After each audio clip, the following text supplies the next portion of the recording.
ഇന്ന് യാത്രയുടെ 5-ാം ദിവസം. രാവിലെ സെല്ലുലാർ ജയിൽ വിസിറ്റ് ചെയ്യണം. അതിനുശേഷം എയർപോർട്ടിലേക്ക്. ഞങ്ങൾ സെല്ലുലാർ ജയിലിന് മുന്നിലെത്തി.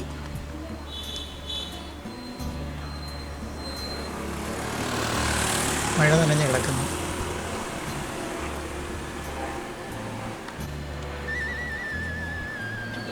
മുൻഭാഗത്ത് എയർ സവർക്കർ പാർക്കാണ്.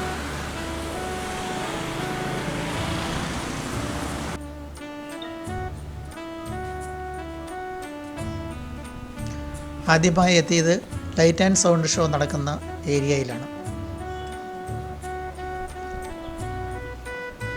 സെല്ലുലാർ ജയിലിൽ സന്ദർശിക്കുന്നവരുടെ കൂടെ ഒരു ഗൈഡും വരാറുണ്ട്. ഗൈഡിനെ പ്രതീക്ഷിച്ച് ഞങ്ങളിരിക്കുകയാണ്.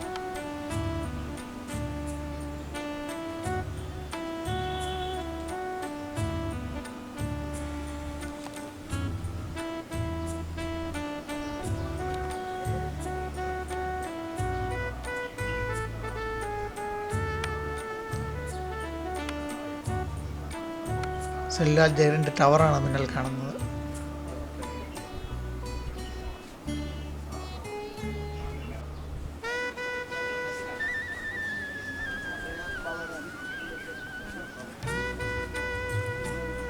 ഗൈഡ് എത്തി. ഞങ്ങൾ പിന്നാലെ നടന്നു. ആദ്യമായി എത്തിയത് കണ്ടംപ്റ്റ് സെല്ലിൻ്റെ മുന്നിലാണ്.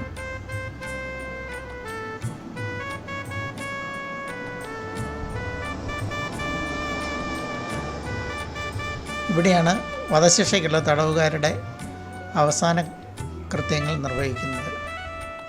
Last rituals place. അതിനുശേഷം ചങ്ങലക്കിട്ട് തടവുകാരെ ഈ വാതിലിലൂടെ അകത്ത് കയറ്റുന്നു.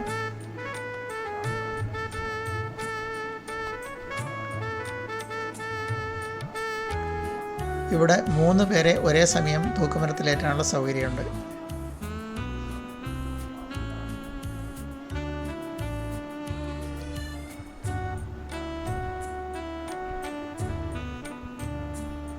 വട്ടത്തിൽ മാർക്ക് ചെയ്തിരിക്കുന്ന സ്ഥലത്ത് തടവുകാരെ നിർത്തി ഒരു ലിവർ വലിക്കുമ്പോൾ എല്ലാവരും കയറിൽ തൂങ്ങി താഴേക്ക് കൊടുക്കും.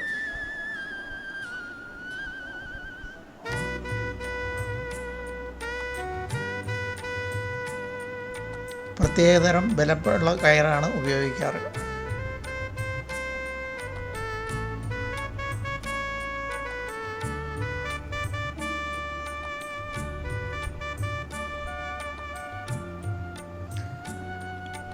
അതിനുശേഷം അതിന് താഴെയായി ഒരു റൂമുണ്ട്. ഇതിലേക്കാണ് തോക്കിലേറ്റപ്പെട്ട തടവുകാരുടെ മൃതദേഹം എത്തുന്നത്. ഇവിടെ വന്ന് മൃതദേഹം മരണം വെരിഫൈ ചെയ്തതിന് ശേഷം, മരണം ഉറപ്പിച്ച ശേഷം അത് സംസ്കാരത്തിനായി വിട്ടുകൊടുക്കും.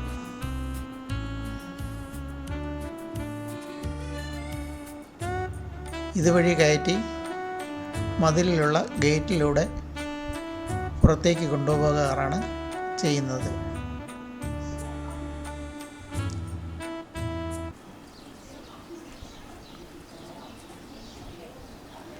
അടുത്തതായി ഞങ്ങളെത്തിയത് തടവുകാരുടെ ജോലിയും അവർക്ക് കിട്ടുന്ന ശിക്ഷയും ഡെമോൺസ്ട്രേറ്റ് ചെയ്ത ഒരു സ്ഥലത്താണ്.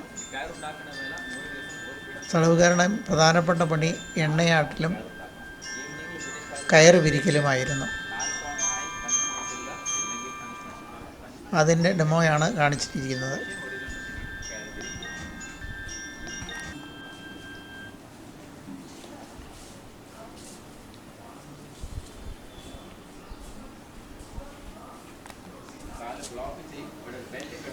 ഇവിടെ കാണിക്കുന്നത് ജോലി കൃത്യമായി ചെയ്യാത്ത തടവുകാർക്ക് അടിശിക്ഷ കൊടുക്കുന്നതിൻ്റെ ഒരു മോഡലാണ്. എത്രമാത്രം ചെയ്താലും തീരാത്ത ജോലിയാണ് തടവുകാർക്ക് കൊടുത്തിരുന്നത്. അതുകൊണ്ട് അടിക്കണമെന്നുള്ളവർക്കെല്ലാം കൂടുതൽ ജോലി കിട്ടുകയും അത് ചെയ്യാതിരിക്കുമ്പോൾ അടി കിട്ടുകയും ചെയ്യുമായിരുന്നു.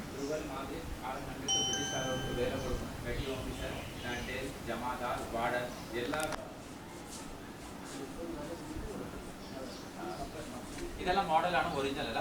ഒരു ഫ്രീഡം ഫൈറ്റർ ഫസ്റ്റ് ടൈം അവരെ വേല കംപ്ലീറ്റ് ചെയ്യാത്ത സമയത്ത് ഒരാഴ്ചയ്ക്ക് വേണ്ടി സെല്ലിന് പുറത്ത് ഹാൻഡ് കപ്പ് ചെയ്ത് വെക്കും. ഒരു ദിവസം 8 മണിക്കൂർ ഹാൻഡ് കപ്പ് നിൽക്കണം. അതിനുശേഷം നെക്സ്റ്റ് പണിഷ്മെന്റ് 2 ദിവസത്തേക്ക് വേണ്ടി ചാക്ക് ഡ്രസ് ഇടണം. ചാക്ക് ഡ്രസ് ഇട്ടാൽ അവിടുന്ന് ഞങ്ങൾ ജയിലിനകത്തേക്ക് പോയി.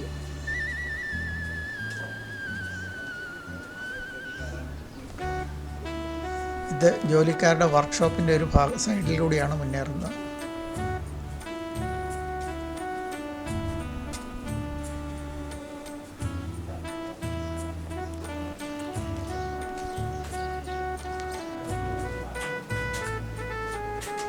ഇതാണ് തടവുകാരുടെ ഒരാളുടെ സെല്ല്.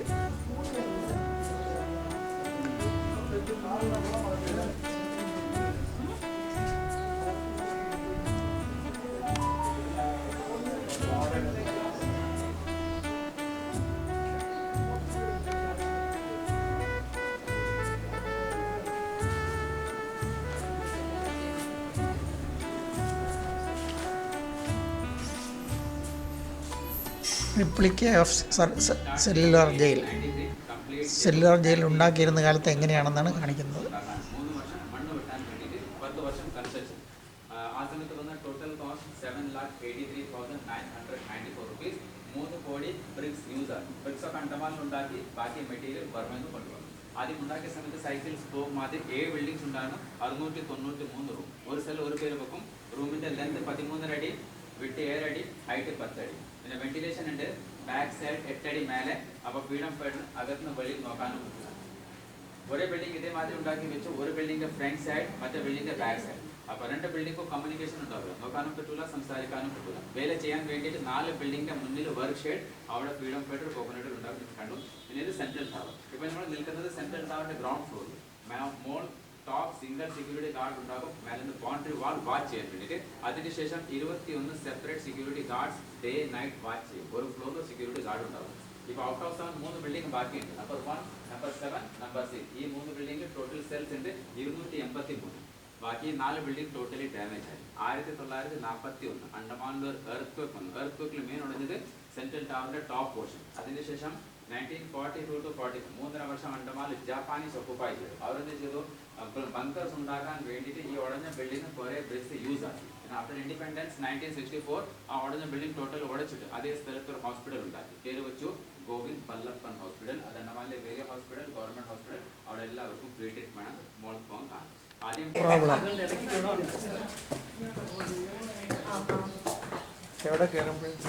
സെക്കൻഡ്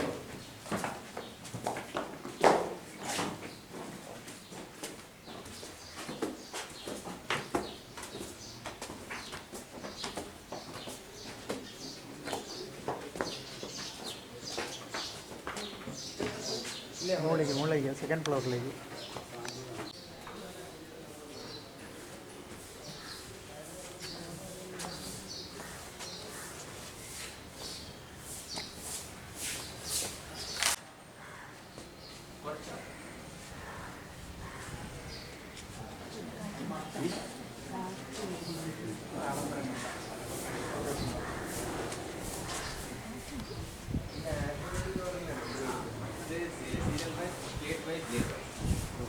ബ്രിട്ടീഷ് കാലത്ത് ടെമ്പററിയാണ്. ബ്രിട്ടീഷ് കാലത്ത് സെൻട്രൽ ടവർ വരുമ്പോൾ ഒരു വുഡൻ പ്ലാങ്ക് ഇടും. വന്നതിന് ശേഷം പ്ലാങ്ക് റിമൂവ് ചെയ്യും. ഫ്രീഡം ഫൈറ്റർ സെൻട്രൽ ടവർക്ക് വരാൻ പറ്റരുത്. അപ്പോൾ നമ്മൾ പെർമനൻ്റ്ലി ഫിക്സ് ചെയ്തു. 3 ബിൽഡിംഗ് ബാക്കിയുണ്ട്. 1, 7, 6. 4 ബിൽഡിംഗ് ഡാമേജ് ആയപ്പോൾ ഹോസ്പിറ്റൽ ഉണ്ടാക്കി. അതുപോലെ വലിയ ഹോസ്പിറ്റൽ, ഗവൺമെന്റ് ഹോസ്പിറ്റൽ, ഇവിടെ എല്ലാവർക്കും free treatment. X-ray, CT scan, ultrasonography totally ഇതിനകത്ത് ലിസ്റ്റ് ചെയ്ത് വെച്ചിട്ടുണ്ട്. ഓരോ സ്റ്റേറ്റിന് എത്ര ഫ്രീഡം ഫൈറ്റർ സെല്ലുകൾ വന്നു, state wise, year wise. Common എത്ര Punjab, Bengal, Assam, UP, Bihar, Madras, Andhra, Delhi. Maximum Bengali freedom fighter, അതിനുശേഷം പഞ്ചാബ്. എന്നാൽ ഫ്രീഡം ഫൈറ്റർ റൂം ഐഡന്റിഫൈ അല്ല. എല്ലാവരുടെ റൂം ചേഞ്ച് ആകും. വീർ സാവർക്കർജി അദ്ദേഹത്തിൻ്റെ റൂം ചേഞ്ച് ആകും. പക്ഷേ 10 വർഷം അദ്ദേഹത്തിന് സെല്ലുകൾ വെച്ചു. അതിൽ കുറച്ച് വർഷം बंगाल 384 नाम मिलेगा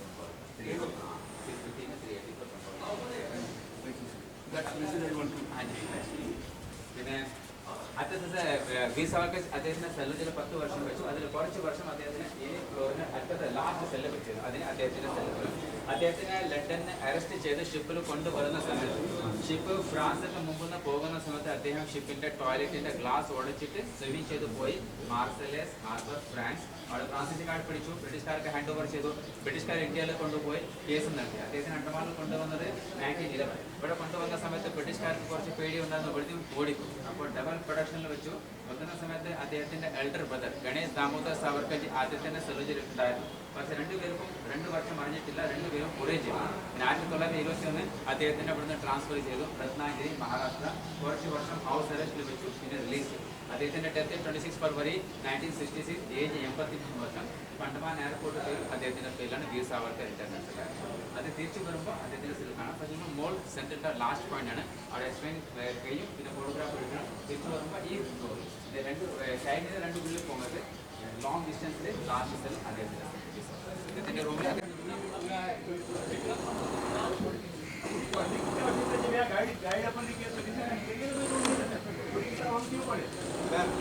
देखिए महाराज जी ऐसा कुछ नहीं मैं नहीं जानता, अभी जानता मैं भी जानता. देखिए डिफरेंस क्या मैं बता. ആത്മാവ് കഥ പറയുന്ന സമയത്ത് ഒരു റെഡ് കളർ ലൈറ്റ് ഇതിന് മേലെ ഫോക്കസ് ചെയ്യും. നമ്മൾ നോക്കുമ്പോൾ കാണുന്ന ആത്മാവ് എവിടുന്നാണ് കഥ പറയുന്നത്, അതിനുവേണ്ടി ഒരു സിമ്പിൾ ഉണ്ടാക്കിയതാണ്. ഇപ്പോഴത്തെ ഷോ വിഷ്വലി കാണുന്ന പോലെ ഷോ ആക്കി. ഇപ്പൊ ആത്മാവ് കഥ പറയാറില്ല, മാത്രം ആത്മാവ് കഥ. 3 ബിൽഡിംഗ് ബാക്കിയിട്ട് 1, 7, 4 ഡാമേജ് ആയ ഹോസ്പിറ്റലായി. ബാക്ക് സൈഡിൽ ചെറിയ ഐലൻഡ്, ആദ്യത്തെ പേര് റോസ് ഐലൻഡ്, ഇപ്പൊ പേര് മാറ്റി നേതാജി സുഭാഷ് ചന്ദ്രബോസ് ഐലൻഡ്. ബ്രിട്ടീഷുകാരുടെ ക്യാപിറ്റൽ ആയിരുന്നു. അവിടെ ഓഫീസേഴ്സ്, ഫാമിലി മെമ്പേഴ്സ് എല്ലാം അവിടെ തന്നെ താമസിച്ചിരുന്നു. കുറെ ബിൽഡിംഗ്സ് എല്ലാം ഉണ്ടാക്കി വെച്ചിരുന്നു. ഇപ്പൊ മാക്സിമം ബിൽഡിംഗ് ഡാമേജ്.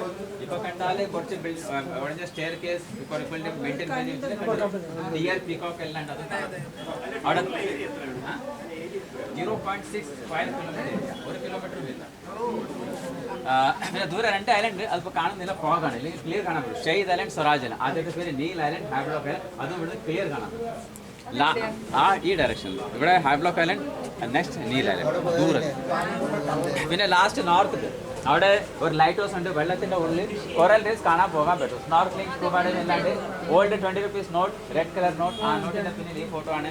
മുന്നിലൊരു മൗണ്ടൻ ഉണ്ട്, ആദ്യത്തെ പേര് മൗണ്ട് ഹാരിയറ്റ്, ഇപ്പൊ പേര് മാറ്റി മൗണ്ട് മണിപ്പൂർ ആക്കി. അണ്ടമാനിലെ second highest peak, height 365 meter from sea level. First highest saddle peak north Andaman degree 4, അതിന്റെ ഹൈറ്റ്. ഇപ്പോൾ കാണുന്നത് തകർന്നു പോയ ഭാഗത്ത് ഉണ്ടാക്കിയ ഗവൺമെൻറ് ഹോസ്പിറ്റലാണ്.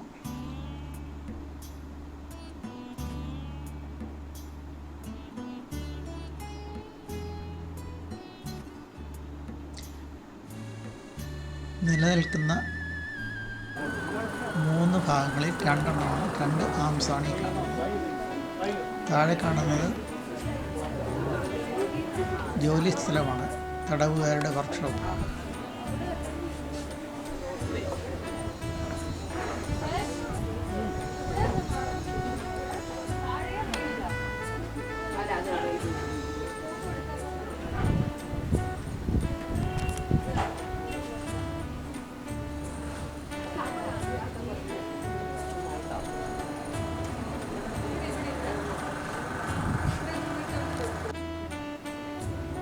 ഡിസ്ട്രിക്ട് ഹെഡ് ക്വാർട്ടേഴ്സ് ആശുപത്രിയാണ് ജയിൽ തരുന്ന സ്ഥലത്തുണ്ടാക്കിയത്. അടുത്തതായി ഞങ്ങൾ കാണാൻ പോയത് സവർക്കറുടെ സെല്ലാണ്.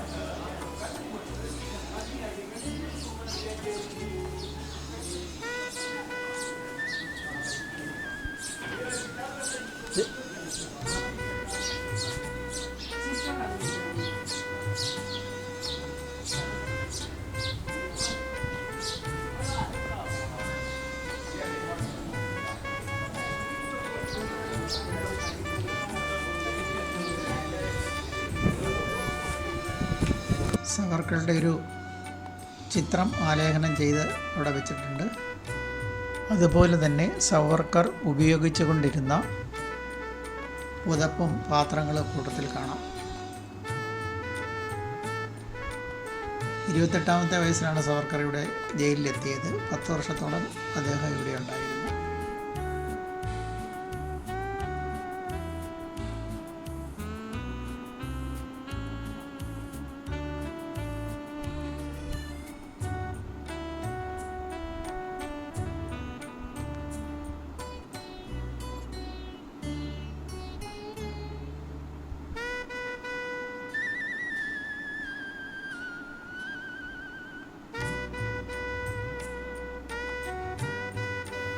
ജയിലിന് മുകളിൽ ഇന്ത്യൻ പതാക പാറിക്കളിക്കുന്നു.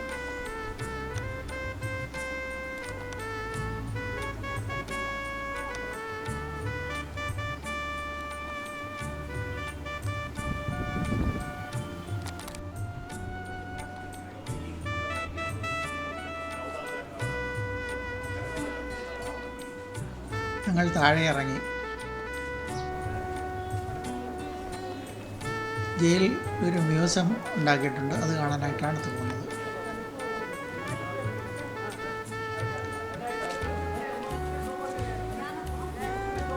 പഴയ കാലത്തെ ചിത്രങ്ങളാണ് ഇവിടെയുള്ളത്.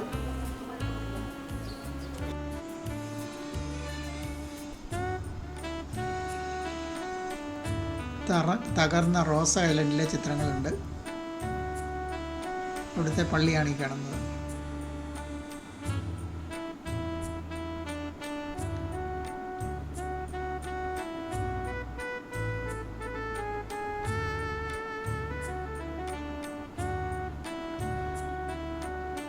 എല്ലാവരും വിസിറ്റ് കഴിഞ്ഞ് തിരിച്ച് വന്ന് റെസ്റ്റ് എടുക്കുകയാണ്. ഉടനെ തന്നെ പുറത്തേക്ക് ഇറങ്ങി ഞങ്ങൾ. അടുത്തതായി ബസ്സിനെ കാത്ത് പുറത്തുള്ള സവർക്കർ പാർക്കിലിരുന്നു.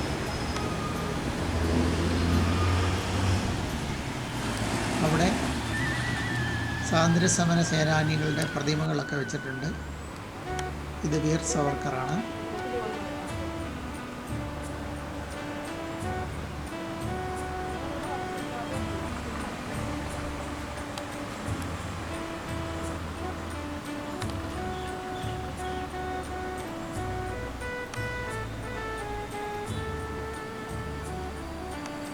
ഇന്ദുഭൂഷൺ റോയ്,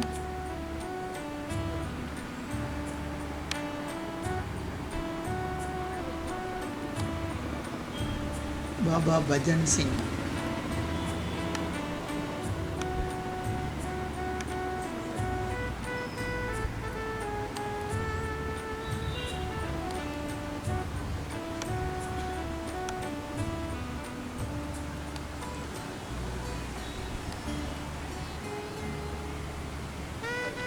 പണ്ഡിറ്റ് ഇക്ബാല,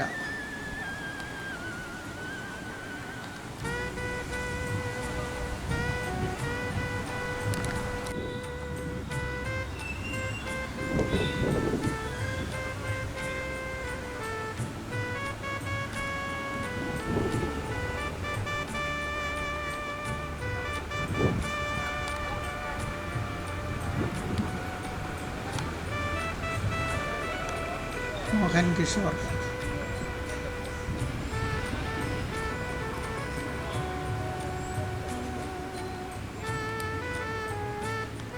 മോഹിത് മൊയ്ത്ര,